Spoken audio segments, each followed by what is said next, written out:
The period in which the Greek polis were left essentially to their own devices came to an end with the clash between the Persian Empire and some of the Greek city-states, but which came to involve Athens at the famous Battle of Marathon in 490. And I'd like to tell you today about the rise of the Persian Empire and its conflict with the Greeks, and concluding with the account of that battle.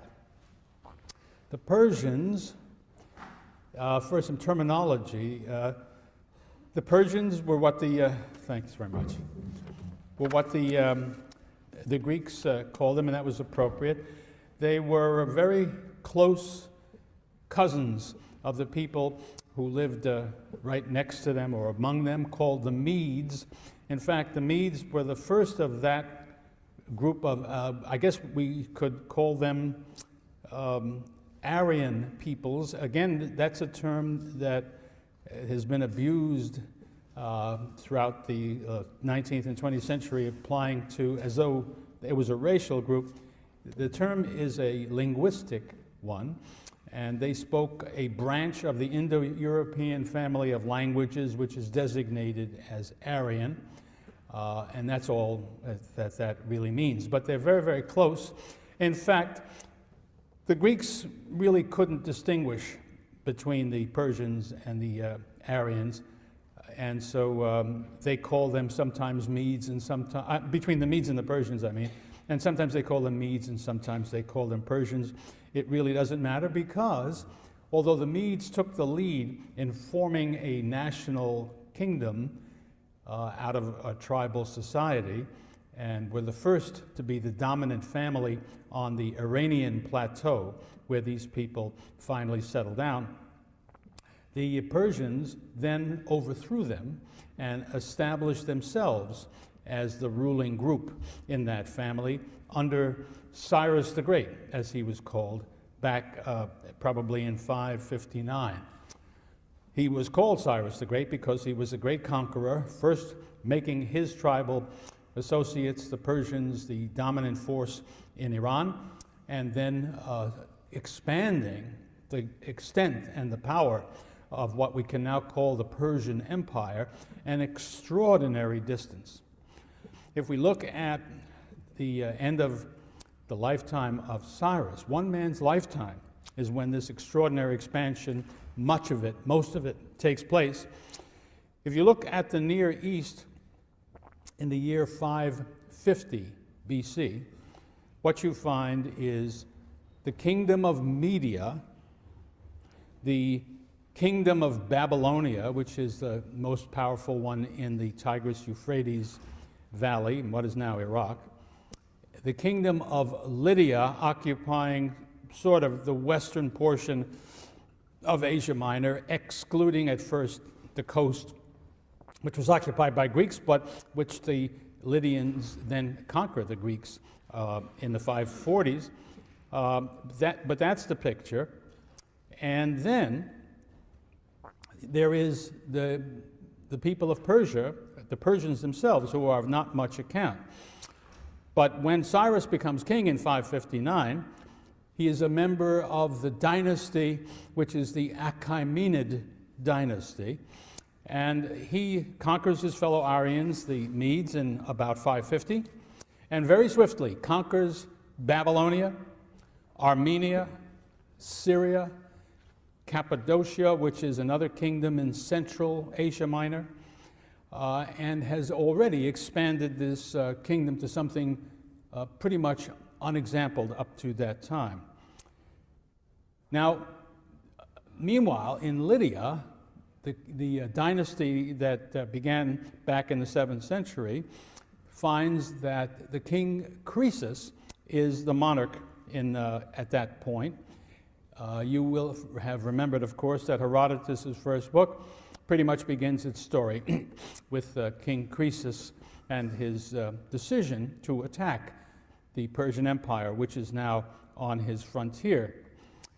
And you all remember the story that Herodotus tells so charmingly. the story of how Croesus decides he wants to conquer the Persian Empire, consults the oracle of Apollo at Delphi to see how he's going to make out. The oracle gives a characteristically enigmatic answer, but he doesn't recognize the enigma. The answer, he says, what will happen if I cross the Halys River? That's the boundary between Lydia, which had been, between Lydia and the Persian territory. The oracle answers, a great empire will be destroyed. And of course he had in mind destroying the Persian Empire. Instead, the Persians destroyed his empire. And of course that shows you've got to ask the right question and keep answering until you get an answer you understand. Well, Croesus attacks in 547. His capital of Sardis falls into the hands of the Persians in the next year. And so now the Persians are in control of the Lydian Empire and on the frontiers of the Greek cities on the coast of Asia Minor. And the conquest of those cities takes place in the years 546 to 539. 539 is a very big year for the Persians because in that year they conquer the city of Babylon and thereby gain control of all of Mesopotamia, another one of the major expansions of this vast empire. The successor to Cyrus is Cambyses, and in the years between 530 and 522, he conquers, amazingly enough, the kingdom of Egypt, perhaps the oldest, but certainly, if not almost the oldest, of the kingdoms of that region, fantastically wealthy, and in its own right, formerly a great empire. Now, if you stop in 522, when Cambyses dies, you see that the Persian Empire extends on the west from the Aegean Sea and the Mediterranean Sea to the west all the way to the Indus River in what is now Pakistan. And from the south to really to what is now Sudan at the southern end of the Nile River, and up north to include the European coast of the Hellespont and the region and the waters, the straits, and the European coast of the Aegean Sea. And he comes right up as far as the Danube River. And nor is that the end of what he would like to do. Cambyses launches an invasion of the territory beyond the Danube, which was not in the shape of any kind of a national kingdom yet, just an area filled with different kinds of tribes, which the Greeks called Scythians, pushing all the way back into Russia, all the way back to the Caucasus Mountains and perhaps beyond. These horse-riding tribal people called the Scythians, who didn't even really engage in agriculture, but were still in the business of living off herds of animals. Well, the expedition goes forward. It ends up gaining the straits and Macedon, as I told you before, or I should have told you those names anyway. The story is told that one of the generals of the Persian army is a certain Miltiades. Miltiades was originally an Athenian, but his family had been expelled in the time of the tyrant, or rather they had been sent to govern the Gallipoli Peninsula, the Thracian Chersonese, as the Greeks called it. And so he lived up there, and then when the Persians came and took that territory, he became a subject of the great king, and he became a general in the great king's army. He and some others were given the task of guarding the bridges across the Danube while the king was chasing Scythians on the other side. Well, he was unable to defeat the Scythians, who used Scythian tactics, which is to say, on cavalry, stayed away, avoided a direct conflict, and did damage with missiles at a distance, and ran away when they couldn't, when they were about to face a great Persian army which could defeat them.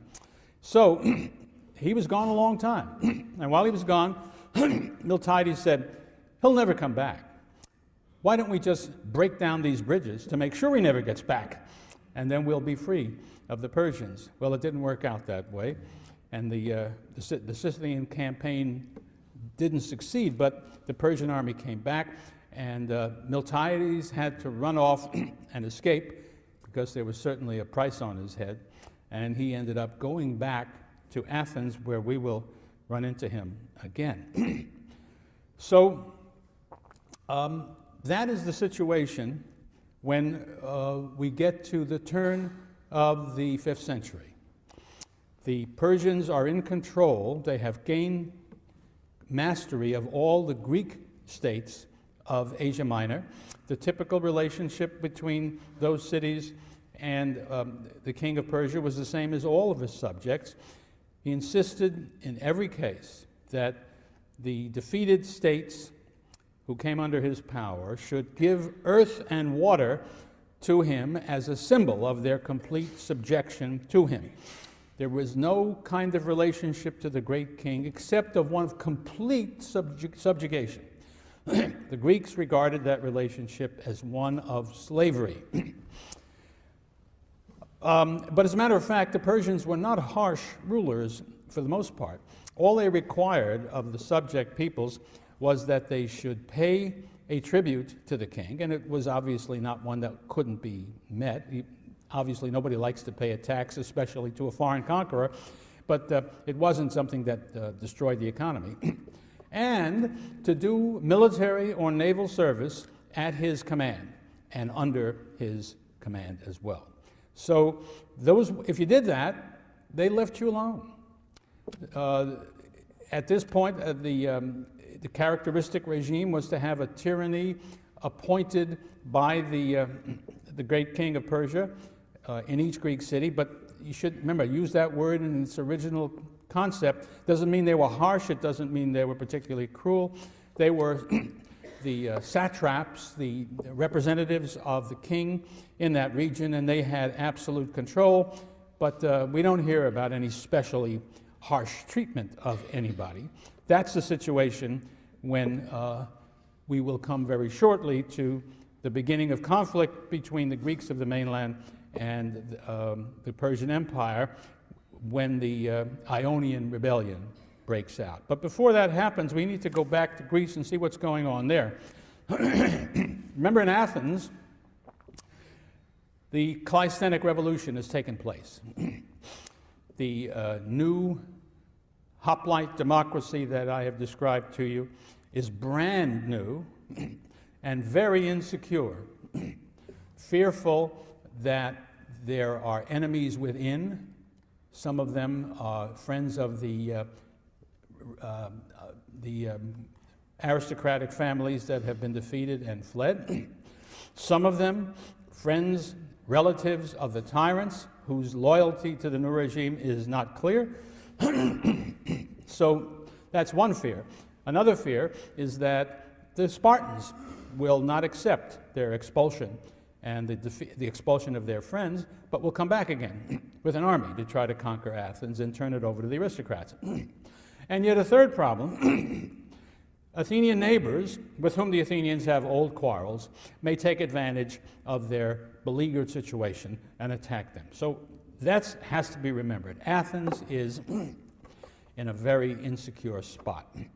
And Herodotus tells us, excuse me, that in these circumstances, the Athenians attempt to get help by sending a mission to the king of Persia, asking for an alliance with Persia as a way of fending off these troubles. And of course, the king only knows one relationship with other states. He doesn't know anything about alliances that have any equality associated with them. He asks the ambassadors of the Greeks, of Athens, to give him earth and water, and then they can be friends. The ambassadors say, okay, we'll do that. But when they come back to Athens, the Athenians are outraged that they have done so. They punish the embassy, and there is no relationship between Persia and the Athenians. And indeed, what they feared happens.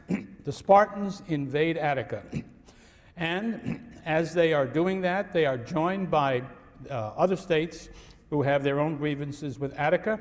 Boeotia, led by Thebes, Chalcis, which is a city in Euboea, just to the east of Attica, and Corinth, just down the road on the isthmus.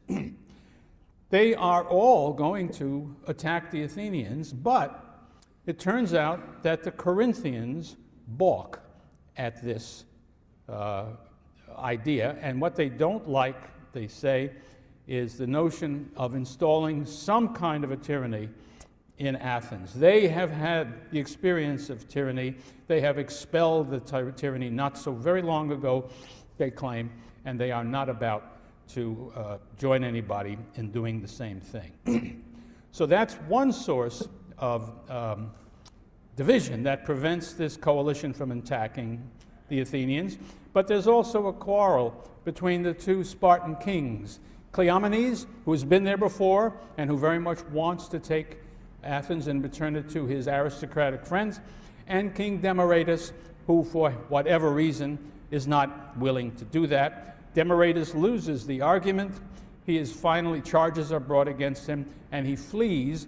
And next we will find Demaratus in the Persian Empire, at the elbow sometimes of the king, and giving him advice as to how to deal with the situation. Well, because of these things, there is no invasion. The Athenians are now free to turn against their neighbors who have threatened them, against the Boeotian cities led by Thebes, against Chalcis, and the Athenians defeat their opponents. In Chalcis, on the island of Euboea, the Athenians take away a chunk of land from the Chalcidians and plant 4,000 Athenian settlers on that land, and they do so not as a colony in the traditional sense, not as an apoikia, but as what the Greeks call a klerouki, which is this. These 4,000 Athenians who take the land, settle there permanently, but they remain Athenians.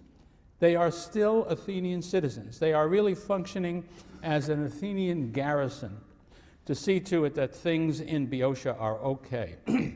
In this way, they very closely resemble the Roman idea of a colony, which was typically a collection of veterans after conquering some other town in Italy. They would take some of that land, give it to Roman legionaries, and let them settle permanently there as a garrison on behalf of the Romans. Well, that's what the Athenians do in the case of Chalcis. Herodotus sort of sings an aria at this point about the wonders of freedom, in which he says the Athenians were no better than any other Greeks at warfare before they became free. But once having liberated themselves from tyranny and establishing this new Cleisthenic regime, they were able to defeat all of their opponents.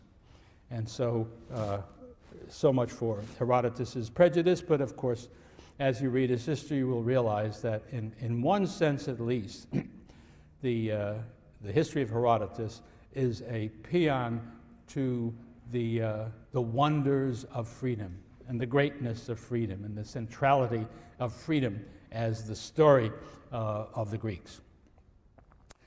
By the way, he also praises not just freedom, eleutheria is the Greek word, but in the case of Athens, he praises its isegoria. That word really means equality of speech.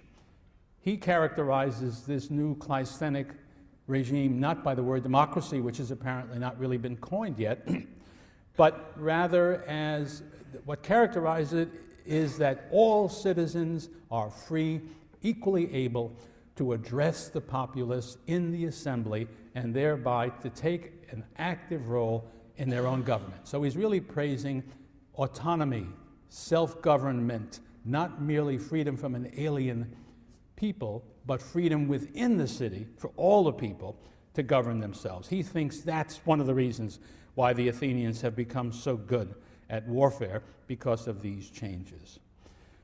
Now a new coalition emerges, also hostile to this new Athenian regime. It includes Athens' old enemy, the island of Aegina, which sits in the Saronic Gulf, right opposite the Athenian coast. And as I say, they have been fighting each other now for more than a century and quarreling about this and that.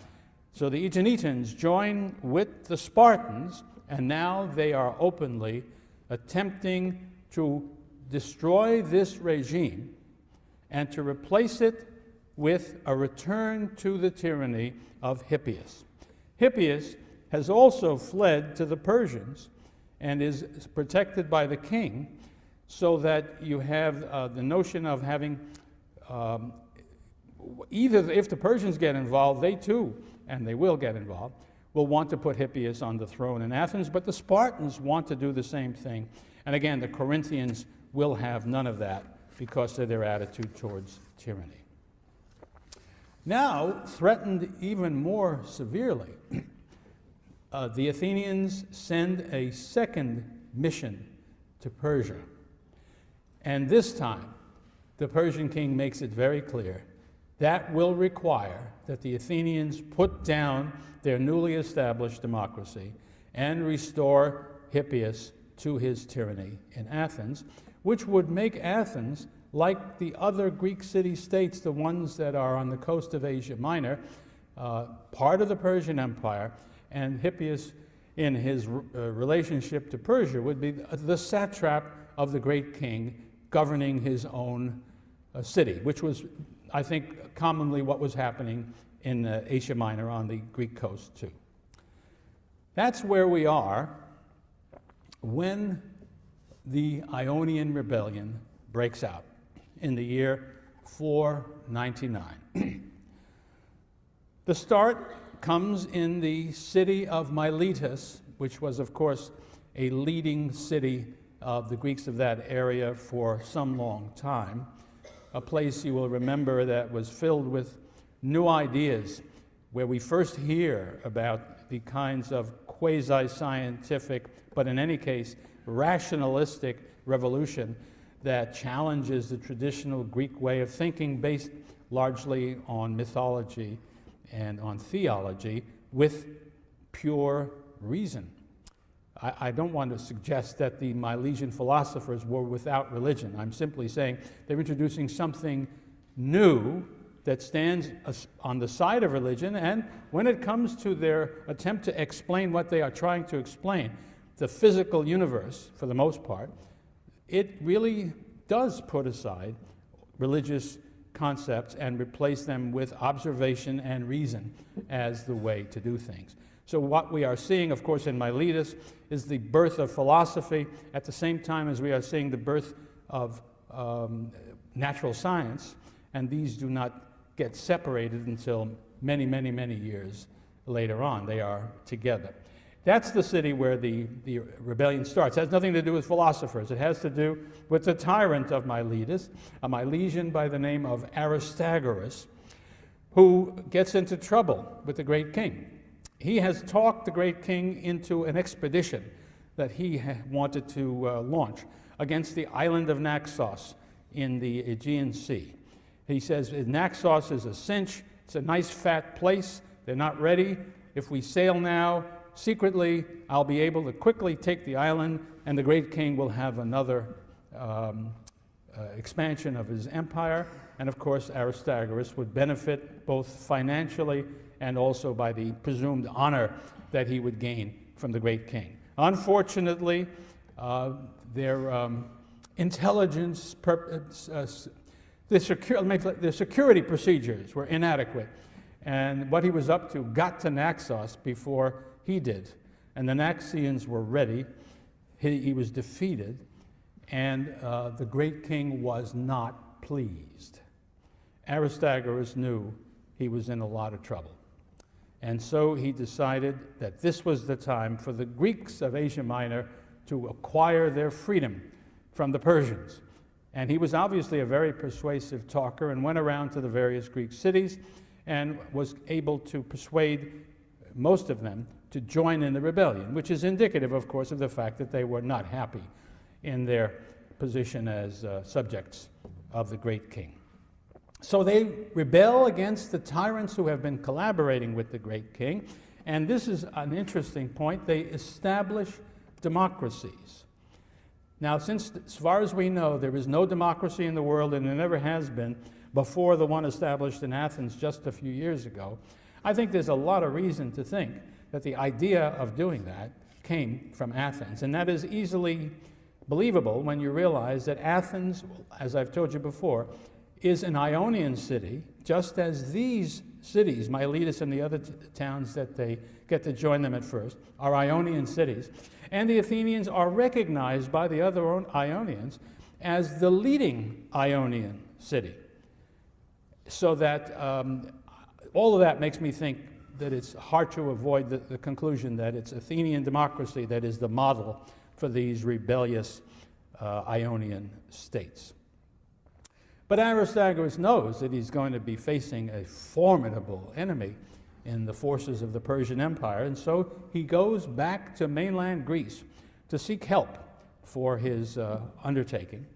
And the first place you're going to go if you want military assistance in the Greek world, of course, is Sparta. And there indeed he goes. Again, charming stories that Herodotus tells about it. He goes to King Cleomenes and he tells him what he's trying to do, and he tells him how rich the Persian Empire is and how if they are successful in this rebellion, they will be able to seize some of the wealth and the territory of the Persian king. And won't that be nice for Cleomenes and perhaps for the Spartans as well? Cleomenes says, well, I don't know. He sort of scratches his head and he says, how far is the capital of Persia from your city on the coast of the Aegean Sea? And Aristogamus is a sharp, shrewd cookie, and so he says, I'm glad you asked me this question. And he pulls out the first recorded map in all of Greek history and presumably unrolls it, and he shows you see, here's Miletus, and then there's this royal road, and if you take it down here, here is Susa, the capital of the Persian. He says, how far is that? How long would it take me to march from the coast to there? He says, 3 months. Cleomenes says, stranger, get out of town by dark. The idea of suggesting to the Spartans that they should launch an expedition across a sea, which will then take their army 3 months' march away from the coast, not to mention from Sparta, leaving the city, of course, open to a Helot rebellion all the time they're gone. That is not a very welcome suggestion. So Aristogamus says, well, you know, it's not really so bad. They got this good road. Besides, I have here several minae of silver that I'm glad to give to you. You might want to think again. And he keeps raising the amount that he's prepared to bribe Cleomenes. At a certain point, Cleomenes' little daughter, Gorgo, has been sitting there all the time. And being a Spartan girl, she gets up to her father and says, Father, ask this man to leave at once or he will corrupt you. Cleomenes accepted the admonition from his 9-year-old daughter and sent Aristogamus away. So the effort to gain Spartan support in this rebellion failed. Well, Aristogamus says, okay, I'll try Athens. Now, Athens, of course, he's got a much better shot. In the first place, Athens is an Ionian city, unlike the Dorian Sparta. In the second place, Athens sits on the seashore closer to Persia, right on the Aegean Sea, and obviously can feel that there is a certain danger that might be coming from Persia in any case, just because the Persians keep expanding, and they're now sitting right on the Aegean Sea. So for these reasons, and perhaps others, maybe they were already, I was going to suggest, maybe they were already involved with Aristogamus and the rebels of the Greek cities of Asia Minor, because of the democracy idea. That gives me the suggestion that there's been some communication. Anyway, whether that's true or not, the Athenians vote to send a fleet and soldiers to assist Miletus and the other cities in their rebellion. And they send, well, I'll come back to how much they send in a moment. Herodotus decides it's time to make a point. He says, this shows how much easier it is to deceive many people rather than one, because by his count, and this count has got to be wrong, there were 30,000 Athenians who were involved in this decision. That's certainly far too many. And they were fooled by Aristagoras, whereas King Cleomenes, the one man, was not. However that may be, what the Athenians voted was to send 20 ships. Now, some scholars have said only 20 ships. The only is really, I think, a mistake. They are led to that by knowing that later in the 5th century, the Athenians will end up having 400 triremes. But that's many years later. That's after a victory over the Persians. That's in a totally new world. The best guess I would have now is that all the ships the Athenians had were maybe 50. So sending 20 was not a trivial contribution. Why do they do it? Well, for all the reasons I've suggested. They care about the Ionians. They are their relatives in their own mind. Moreover, they are not very friendly to Persia after the exchanges they have had with the great king, in which it's clear the only way to deal with the great king is to become his subject, something they're not eager to do. Another thing that we need to take into account is that the Athenians remember, at least back to the time of Solon, and possibly before, have been increasingly engaged in trade with the East. That is to say, with Asia Minor, with the Hellespont, Sea of Marmara, the Bosphorus, beyond that into the Black Sea. In other words, into territory bordering on the Persians, so that they have to feel that if the Persians are unfriendly, or if the Persians just do what comes naturally to them, they soon may be interfering with things that we need. We increasingly need. The Athenians will be increasingly dependent on grain and fish from those waters. So all of that can explain why the Athenians are willing to take this enormously risky decision when the Spartans, of course, wouldn't think of doing it. Herodotus has this wonderful phrase to describe the Athenian decision. These ships were the beginning of evils to the Greeks and the barbarians. I guess what he's really saying is, here we have the beginning of the Persian Wars, my subject. The Ionian Rebellion is one thing. Theoretically, if the Athenians had minded their own business and not assisted the rebels, then there need not have been a Persian War. Heaven knows what would have come next. But in any case, I think Herodotus is saying, once the Athenians decided to participate, assist the rebellion of their relatives in Ionia, this was the beginning of the Persian Wars for Athens. Well, the 20 Athenian ships land in Miletus, and their soldiers march inland very swiftly and reach the city of Sardis, which is the capital of the satrapy of Lydia, which is now a Persian province, and are successful in defeating the forces that come out against them and set fire to the city of Sardis. So they've done real harm. Having done that, the Athenians, forgive me, I've left out a small but important point. The Athenians were joined by a few ships provided by the city of Eretria, another town in northern Euboea, an old-time rival and enemy of, what's that other town up there? Just mentioned it a moment ago. It's gone right out of my head. What? Anybody remember what town that is? Chalcis, thank you very much. They're old enemies of Chalcis, and that may account for why they're eager to help the Athenians because the Athenians have defeated Chalcis and are keeping the Chalcidians down. In any case, they do.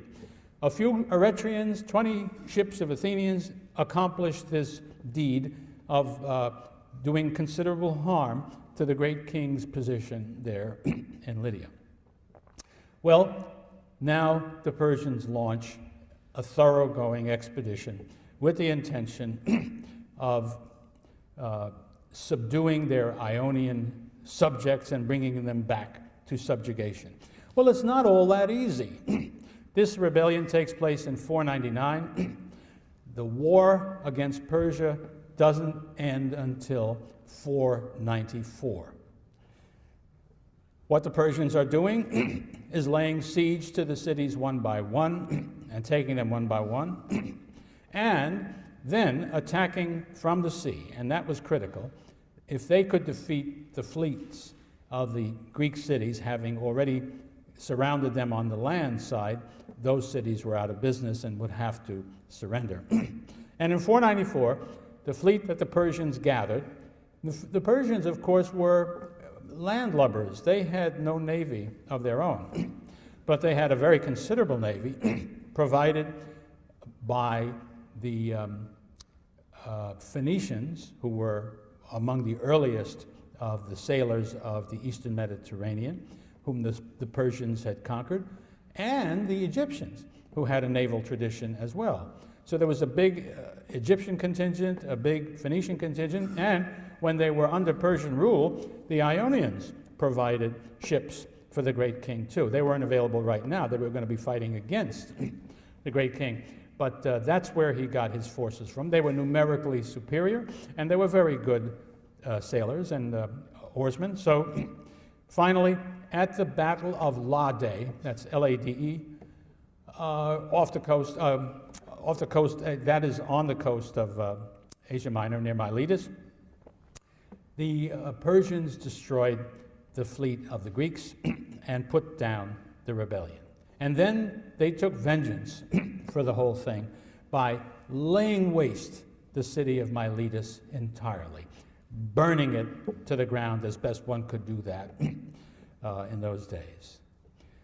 So the Ionian rebellion has come to an inglorious conclusion. What next? What next is determined in considerable part by the internal affairs of the city of Athens. The Athenians are going to be the most troubled by what has happened, and also they have a reason to be troubled. The great king, this is true of most any great empire, any great power that has been attacked or even insulted by some smaller state, you just can't let that go by.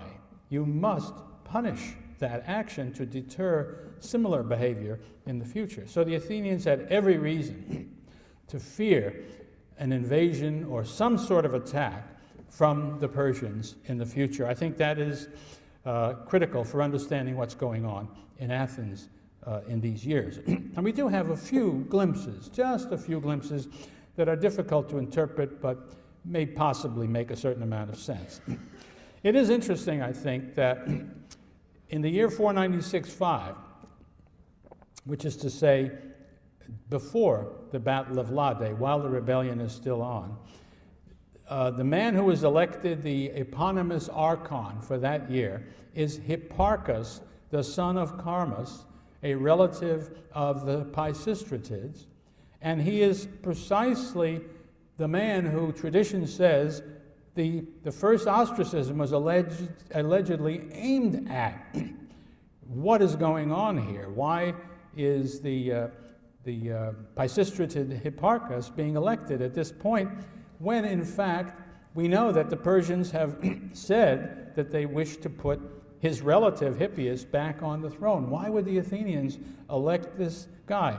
Well, the only interpretation that makes any sense to me is that, you remember that fairy tale I told you last time about the law on ostracism and about how I imagined Cleisthenes telling Hipparchus that he could avoid a lot of trouble if he would join up with Cleisthenes? I think he did. And I think his election to the archonship demonstrates that. It's still Cleisthenes' regime that is in power. If Hipparchus gets elected archon, it must be because he's on board.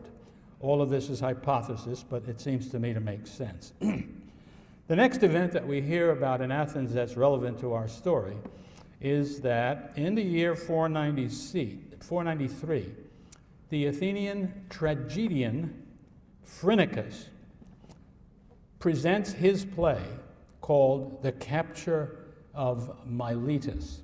We don't have the play, but we have stories about it, including one in Herodotus. And what the stories say is that the play showed the scene of the taking of Miletus and the destruction of the city by the Persians. And that the play was so moving, the Athenians were made so unhappy by seeing this story that they took measures against the playwright for making them so miserable and fined him heavily for doing so. What's that all about? Well, there are various possible interpretations, but I think the one that's most persuasive to me is that Phrynichus knew perfectly well that when he put on this play, it would cause great unhappiness in Athens and great anger. I think he hoped it would raise anger against the Persians, and it would support the idea of the Athenians preparing for war against the Persians, either in the likelihood that the Persians would invade or that the Athenians would have to do something aggressively against Persia somehow. I think, that's interpretation that strikes me as being more plausible than other possibilities, but again, it's only a hypothesis.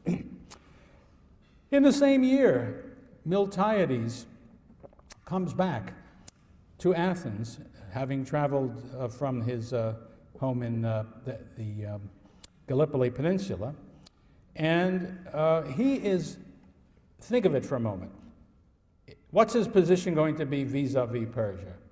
It has to be anti-Persian, because he has betrayed the king of Persia. He's obviously got a price on his head. If the Persians succeed in putting Hippias on the throne and making Persia boss of Athens, his life isn't worth a nickel. So he's got to be anti-Persian. And I think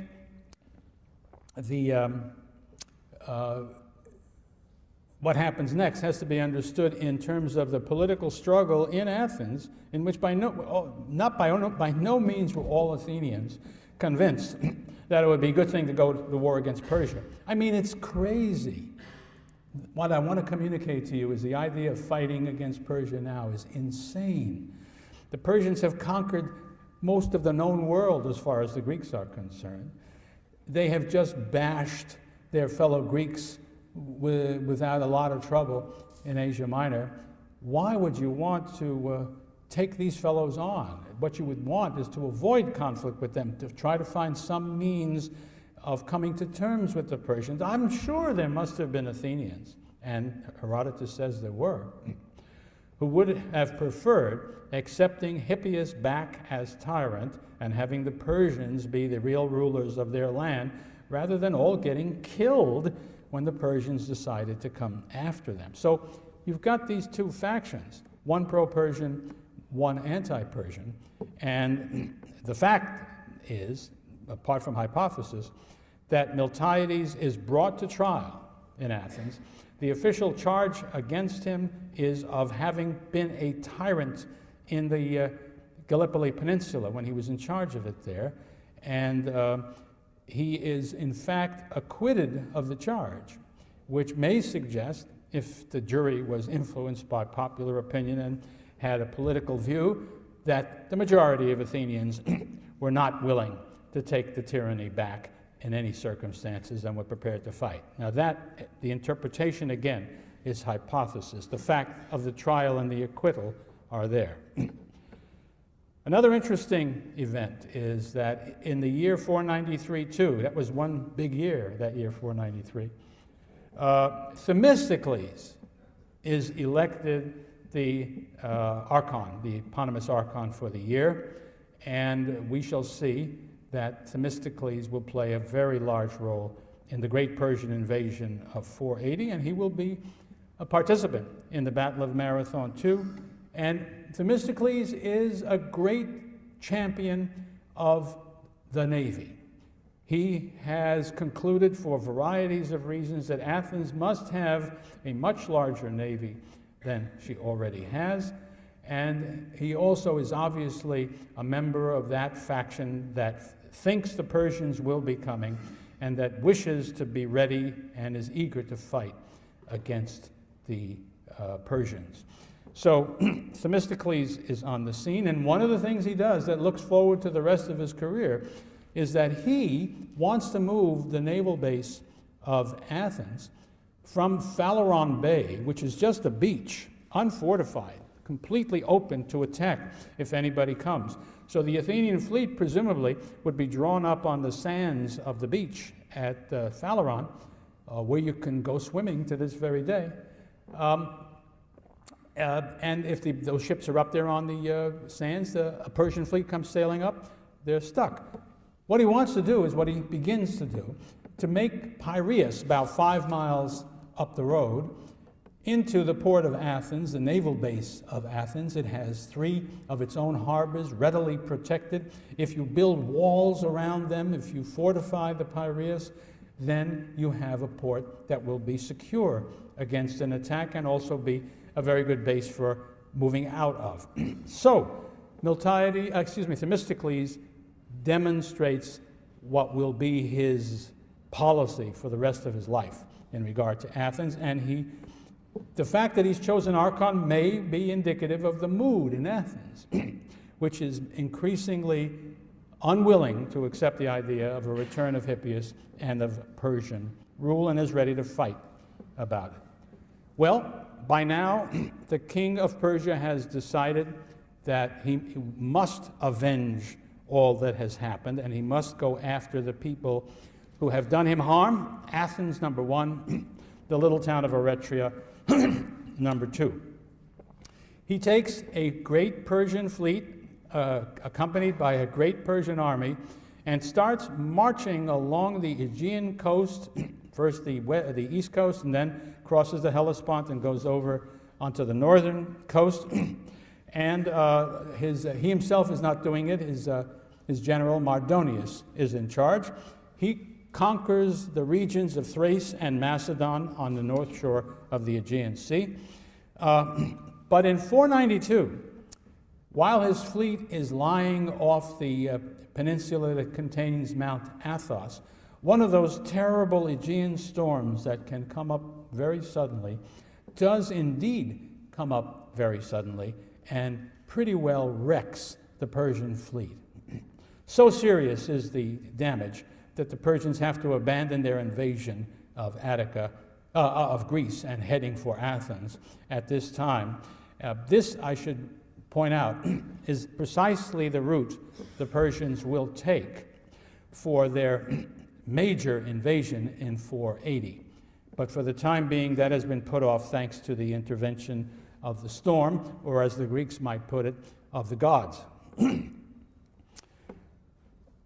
Now, as the Persians have actually begun to make their invasion, the Greek cities are aware the Persians are coming, And the question is what to do. Well, the island of Aegina, which is unfriendly to Athens, you remember from way back, they decide, we're not going to be swept away with the Athenians when the Persians get here, and they give earth and water to the king. They have, in fact, become Persian subjects. At this point, Cleomenes changes his mind. He does not want to sit there quietly while the Persians come and invade Greece. And so he now goes to the island of Aegina, takes hostages, delivers the hostages to the Athenians, and in so doing, creates a rapprochement between Sparta and Athens. And now the Spartans and the Athenians are allies. That doesn't mean the Athenians have joined the Peloponnesian League. They just established friendly relations after being at odds for such a period of time. And there is a quarrel between the two kings, as I've told you, and it's at this time that Demaratus is sent into exile, and Cleomenes himself comes out very badly. So both kings will be in some degree of disgrace at the time of the Battle of Marathon. Well, let us turn then to the Persian invasion that culminates in the Battle of Marathon. The purpose is very simple. Sorry. To punish those cities that have insulted and damaged the great king, Athens and Eretria. To restore Hippias to the tyranny in Athens and from where he can serve as the king's satrap. And surely also to gain a foothold in Greece on the way to conquering all of Greece. Why should he want to conquer all of Greece? Herodotus tells a story about his relative who tells him, for God's sake, why do you want to go to Greece? There's nothing there but a lot of rocks. What is the point of conquering the place? It's one thing to conquer all of these rich places, Egypt, Babylonia, that's fine. There's wealth there, there's huge populations, there's a lot of good stuff. It's just Greeks and rocks. Why in the world do you want to go there? And the answer, I think, in part would be Sir Edmund Hillary's answer, because they're there. And that's part of the answer, because, you know, we must understand that the ancient idea, in fact, I'm willing to say, the idea that dominated thinking about such matters right down probably into the 19th century in many cases, but certainly before the advent of Christianity, was this, that conquest is good. It's good to be strong. It's good to be rich. It's good to be powerful. Therefore, it's good to be stronger, richer, and more powerful. If there's somebody on your frontier, take them over. And that, by the way, will make you still more glorious, because conquest is glory. Now, we in the West, that's not our natural attitude. Our natural attitude is shaped in considerable part, whatever your religious association may be, by Christianity, which has been the dominant force in shaping people's thinking in the West, whatever, as I say, whatever religion you belong to. And that aspect of Christianity that it violates is the one that's increasingly the one that's emphasized by Christians, and that is the Sermon on the Mount. The one that says the meek shall inherit the earth, not the strong and the tough, and so on. And the one that says if your enemy strikes you, turn the other cheek so he can strike you there too. Now, if the Greeks had heard that, they would have said, these people are lunatics, send them away. Greek morality said, be good to your friend, do good to your friends, and harm to your enemies. And the second part is just as important as the first part. So you need to understand that the sort of the ethical underpinnings to all of our natural thinking in the West are as odd and strange and crazy as they can be for everybody else in the human race, so far as I can see. There are exceptions. I'm missing some Eastern religions which have ideas that are not altogether anathema to what I'm saying. But what I'm trying to say is nobody in the ancient world would have ever had such an idea. Of course, if you can conquer somebody who's your neighbor, you do. And so there was every reason to know that the Persians were coming.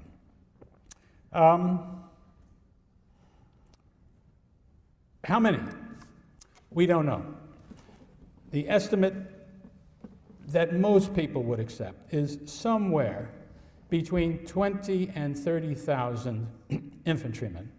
So for the sake of splitting the difference, I always assume something like 25,000 infantrymen. And some cavalry. That's very important, even though the cavalry does not play any part in the actual Battle of Marathon. But Herodotus makes it very clear that there was a Persian cavalry, that the Persians picked the site of Marathon to fight in part because it was a good place for cavalry to fight. So there's a Persian cavalry on board the ships anyway, alongside the infantry. The two Persian generals are Datis and Artaphernes. They have with them Hippias. Hippias, of course, must have been all these years urging the great king to make some such campaign, and he probably would have said, and Marathon is the place to land. You remember? That's the territory of the Pisistratids. That's where Pisistratus landed on his last return to Athens. When he made himself tyrant, that's where his people were. That's where his forces would gather. I'm sure Hippias said what all such exiles always say: all I need do is set foot on the beach at Marathon, and my people will rise up as one and join me. You won't even have to fight in Athens because they'll be so glad to see me back. This is what King James, I'm sure, told Louis XIV about getting back to England, and one hears that all the time.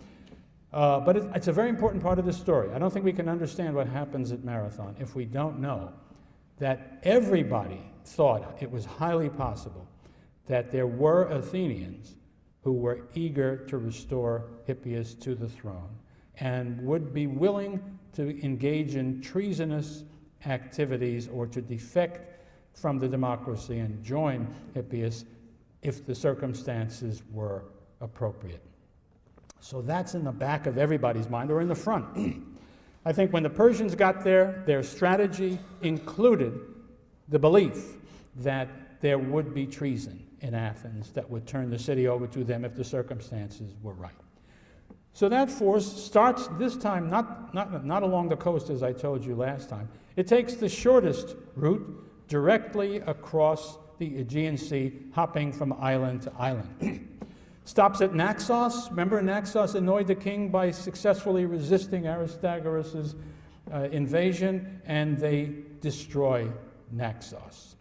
Next, they come to the island of Delos in the middle of the Aegean, the island sacred to Apollo and his sister Artemis, a very sacred place indeed for the Greeks. What do the Persians do? They treat the oracle, not the oracle, but they treat the Delians and the priests of Apollo at Delos with great respect, do them no harm. This is typical Persian conquest. They do not impose religions. Their religion is different from that of most of the others in this area. They are Zoroastrians. They are sun worshippers of a certain kind. But they don't impose their religion. They don't interfere with their religion. They get a very nice write-up in the Old Testament, if you remember, because they don't mistreat the Hebrews, and they particularly don't do them and compel them to abandon their own religious practices as the other invaders do. So, what are the Persians saying by these actions? They are saying, we are not at war with the Greek gods. We're not even at war with the Greeks. We are simply punishing these two miscreant towns that have attacked us. They then turn to the southern tip of the island of Euboea, to the town of Carystus. The Persians may be not at war with the Greeks, but they expect all Greeks who are along the way to behave the way they're supposed to the great king. And so they ask the Carystians to give earth and water. The Carystians refuse, and the Persians obliterate their city and take their people into slavery. Now they push their way, take their sail along the coast of Euboea to Eretria in the north. And now, here are 4,000 Athenians settled there, you remember, in a clericy. So, right, they get their armor on and they stand in front and are prepared to die fighting for the freedom of Eretria because of their wonderful friendship to Athens. Wrong. The 4,000 Athenians go home to Attica. Why? Well, I suppose the immediate answer is why not? But it's an embarrassment. And Herodotus, I think we have to realize, is very friendly to Athens all throughout his own history.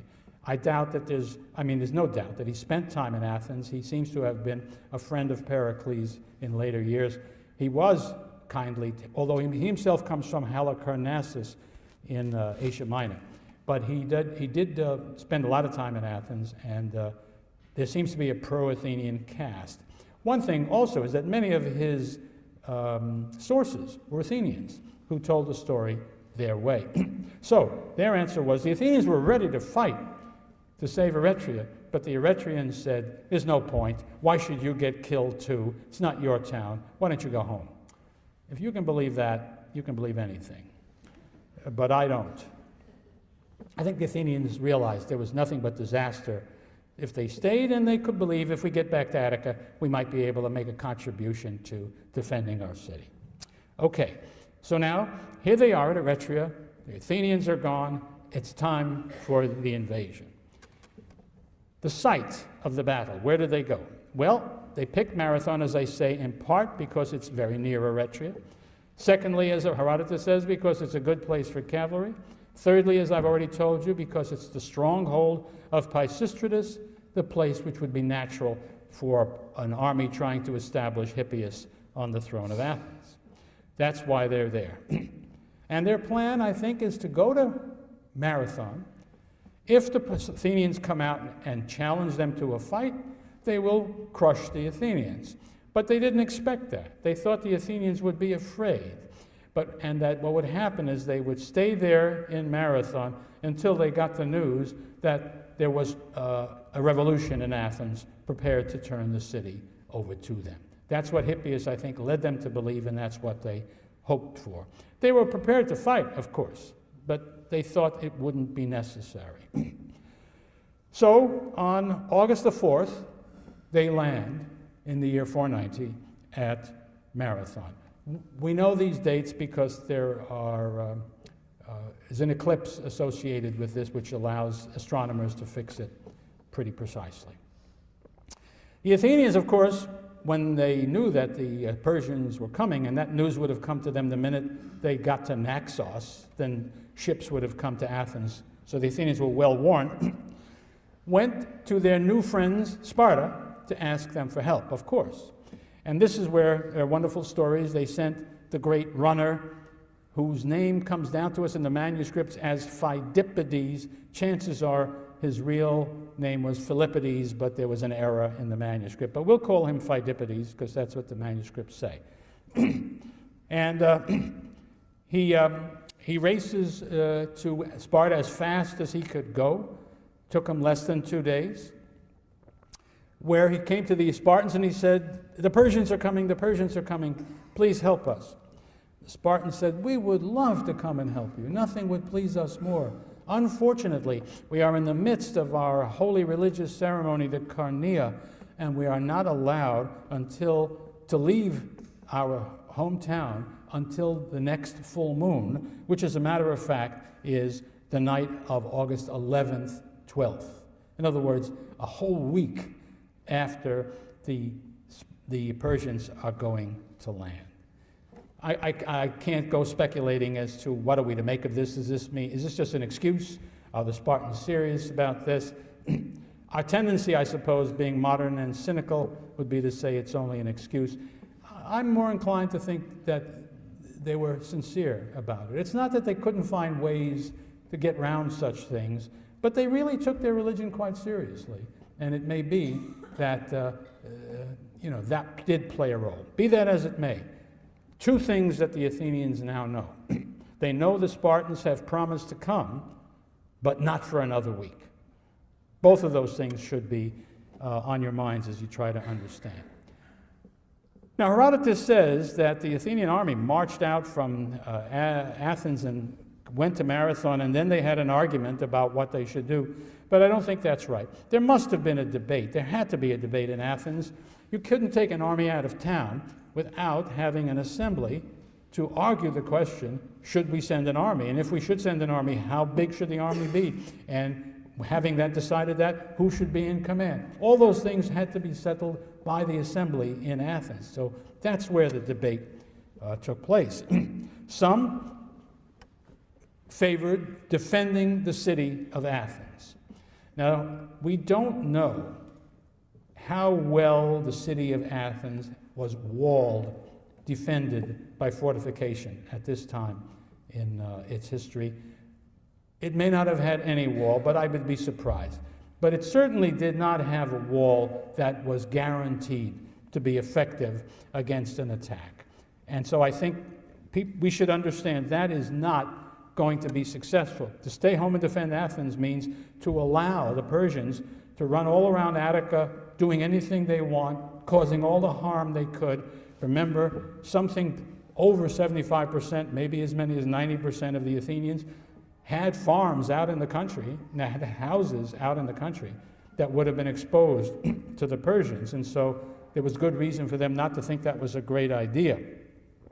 The alternative was to send an army out to allow the Persians to land, because they couldn't stop it. They didn't know where the Persians were going to come. But as soon as they heard that the Persians had landed, to send an army there and meet them at the place of landing. Miltiades emerges as the leading figure here, not because, I mean, he is a general, but that's not the only reason. It's because everybody knows Miltiades is the resident Persian expert.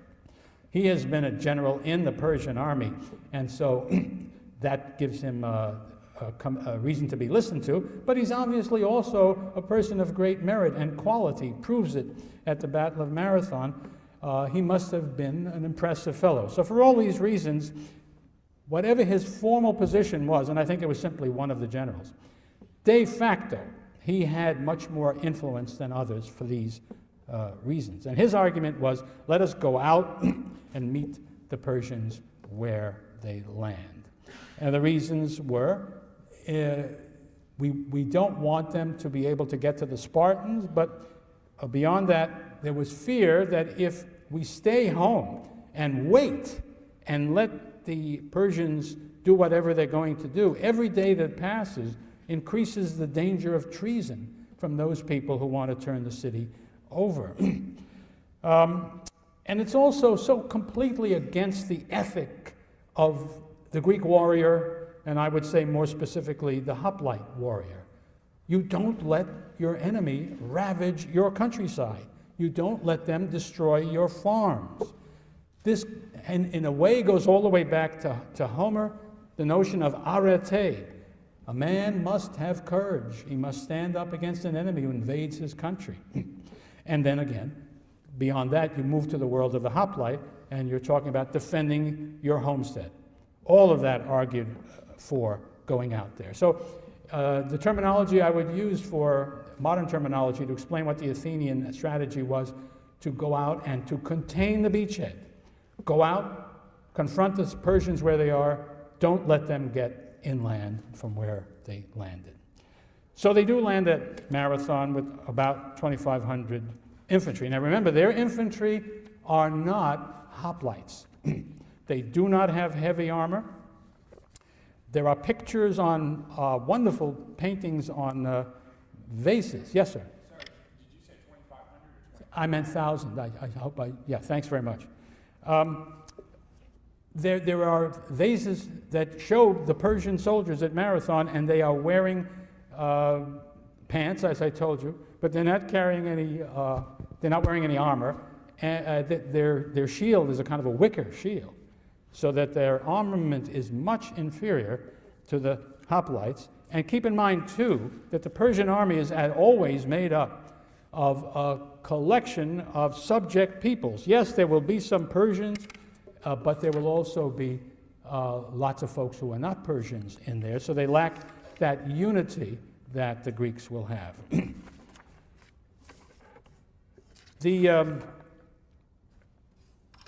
Excuse me, I got this thing a little backwards.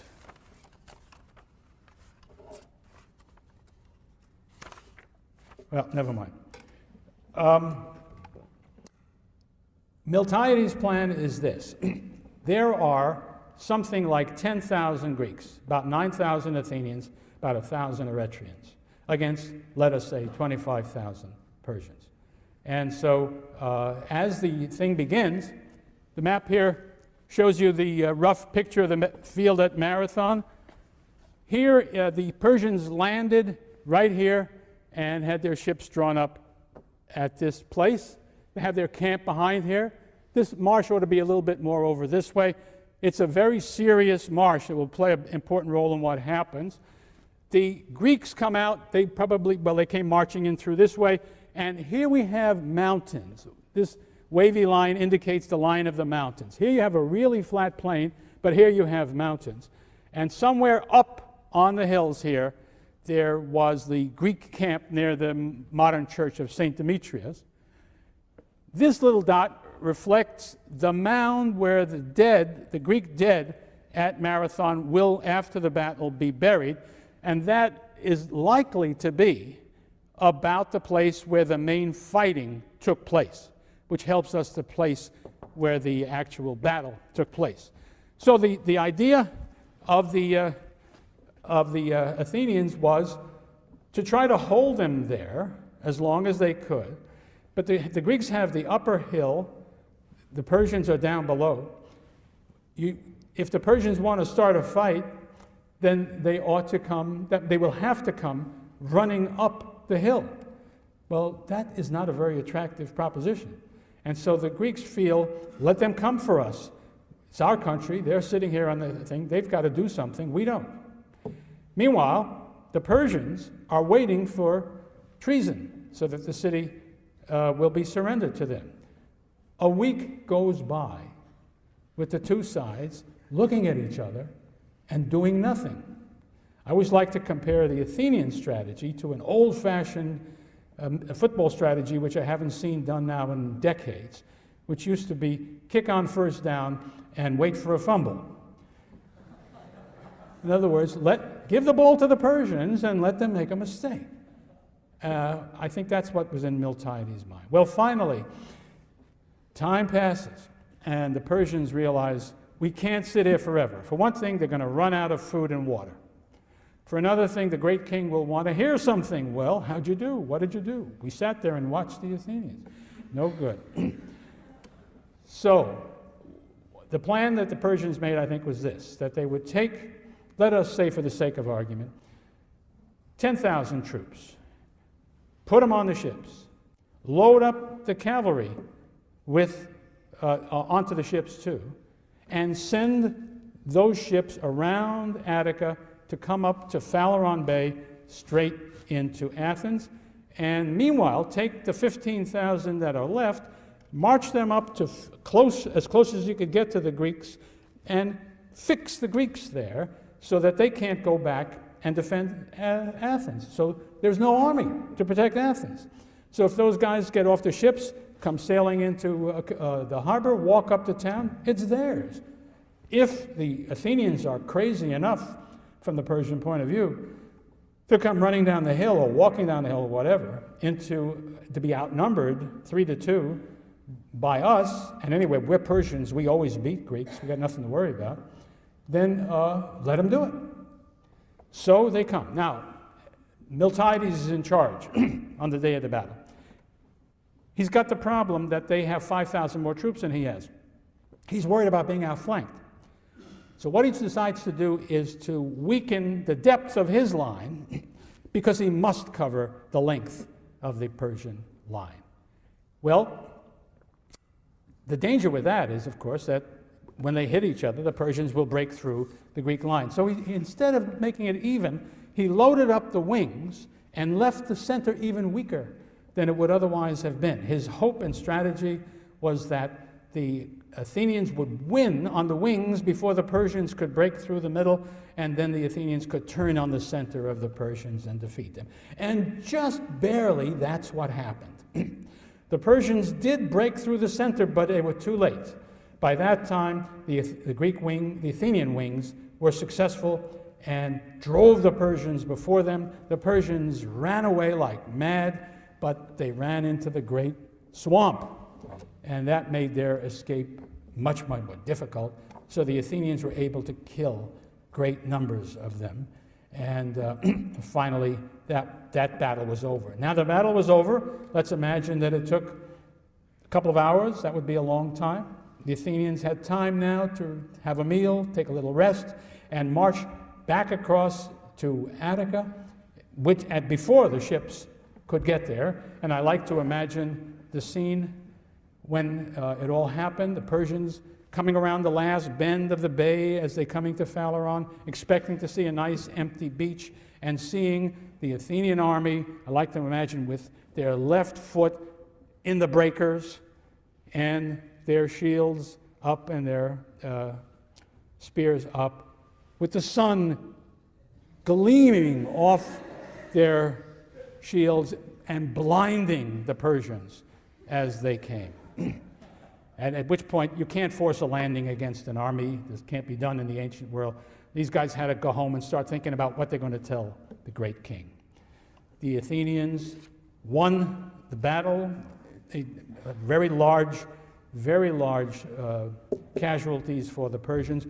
Only 192 Greeks killed in the battle, and allowed the extraordinary honor of being buried on the field where they fought. Next day, 2,000 Spartans come marching into Attica.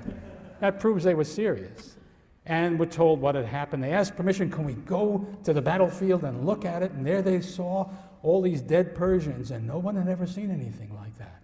No Greeks had ever beat Persians before, and great was the glory of the Athenians. So I've described very inadequately and too swiftly the battle. So what? What is the significance of this silly little battle, 10,000 Greeks against 15,000 Persians back 1 billion years ago? What does it matter? And lots of folks will tell you that, especially these days. But I remember in 1936 there was a wonderful conference of pacifists who met in England, at which the dominant theme of the speakers was, no war ever made any difference. What I like about that was that the place of the meeting was Hastings. The battle was seen throughout the rest of Greek history, first of all, as a great victory for hoplites as opposed to their opponents. In later Greek history, when Athenian history, when the Navy becomes the big thing, it is the party, the old-fashioned, the more conservative party that thinks about Marathon as the great victory, the day that those hoplite farmers saved Greece. The Navy guys, the poor, like to think about Salamis, the naval battle in 480. It was seen as a victory for democracy. It was the Athenian Democrats. Later on, I'm sure they were glad the Spartans never got there, because they could claim it as their own and as a victory for democracy as well. It was also the first, as I say, Greek defeat of the Persians. As Herodotus says, for up until then, even the name of Persians was a fearful thing for Greeks to hear. It was the source of tremendous national pride and glory for Athens, and scholars have compared the impact of the Battle of Marathon on the Athenian image of themselves with the defeat of the Spanish Armada by Elizabeth's English fleet and the beginning of the glory of the Elizabethan era. It was seen as a victory for freedom because the price of defeat would have been slavery in every sense as they understood it. Greek civilization, and I'll come back to this in a minute, could have been strangled in its infancy because it is in its infancy. But again, we ought to pay attention to those people who suggest that people like me are embellishing the significance of all this. One English statesman said, war wins nothing, cures nothing, settles nothing. Speaker was Neville Chamberlain. In 1936, Bertrand Russell, philosopher, declared, disarmament and complete pacifism is indisputably the wisest policy. And he urged the gradual disbanding of the British Army, Navy, and Air Force as Hitler was moving into the Rhineland. Does victory in war make a difference? I would say, ask the losers, the victims and the survivors of the Holocaust. Ask the descendants of the slaves in the American South. Remember this, if the Athenians had lost at Marathon, Aeschylus had just begun his career as a playwright. Sophocles hadn't written a play. Euripides, of course, hadn't either, nor had Aristophanes. Socrates, if I got this right, Socrates wasn't born yet, much less Plato, Aristotle, Phidias. There was no Parthenon, none of those glorious buildings that we make us think about the greatness that was Greece had been constructed.